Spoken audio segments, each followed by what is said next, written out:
Godly morning!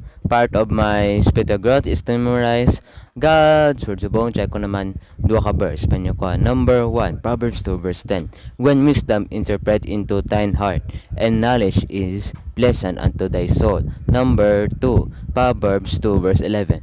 Discretion shall preserve thee, understanding shall keep. And why end time? Balaan. Yun na. How many men did Jesus fed with just 5 loaves and 2 fish?